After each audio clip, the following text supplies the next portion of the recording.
রান্না ভেন্ডি ভাজা। ভেন্ডি ভাজা আমরা বাংলা স্টাইলে করবো না, এর মধ্যে জিরা আর সরিষা আর শুকনো লঙ্কা, তারপরে রসুন ভেজে ওর মধ্যে দিয়ে দিলাম ভেন্ডি।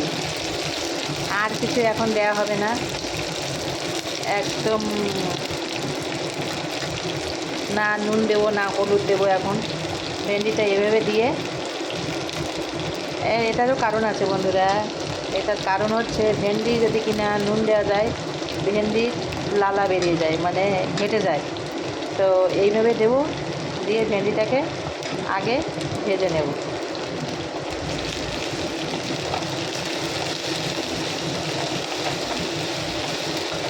কাঁচা লঙ্কা জিরা একটু দেবো, কারণ লঙ্কা না হলে তো খাওয়া যাবে না।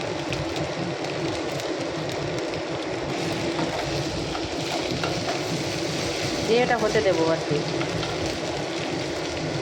এটা বয়েল হয়ে গেলে তারপরে ওর মধ্যে হলুদ দেবো, অন্যান্য মশলা দেবো। এই যে ভেন্ডি কিন্তু একটার গায়ে আর একটা লাগেনি, দেখুন।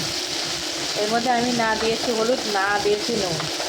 হ্যাঁ, এগুলো ভেন্ডি যতক্ষণ না চাই হচ্ছে অতক্ষণ হলুদ নুন কিছু দেওয়া যাবে না। একটা ভেন্ডির গায়ে আর একটা ভেন্ডির টেস্ট লাগেনি, মানে এটা কিন্তু আমি সাউথের একটা ইসের থেকে শিখেছি। যদিও শ্বশুরবাড়ির রান্না শিখেছি, বেঙ্গলি রান্না একটু কম জানি। যাই হোক, তো এরপরে এর মধ্যে আমি পেঁয়াজ, এই যে পেঁয়াজ কাটা, এটা দিয়ে দেবো। কারণ পেঁয়াজটা যাতে পুড়ে না যায় ওই জন্য ওটা দিলাম।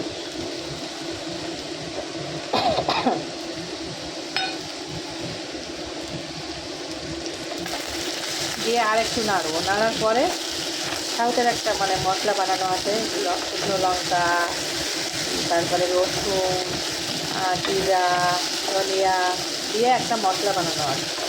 হ্যাঁ, ওই নুন দেওয়ার পরে ওই মশলাটা দেবো, আর একটু হবে।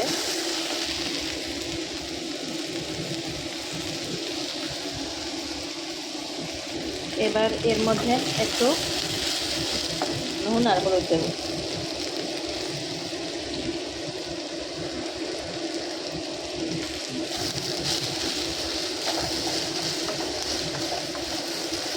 এটা কিন্তু অন্যরকম স্বাদ লাগে, আমাদের বাঙালিদের মতো স্বাদ লাগে না।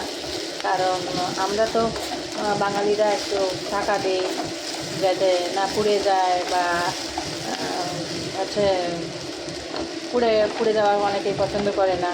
কিন্তু এইভাবে রান্নার স্বাদটা একদম অন্যরকম লাগে। সাউথের রান্নার স্বাদ একদম অন্যরকম। এটা নুন দিলাম।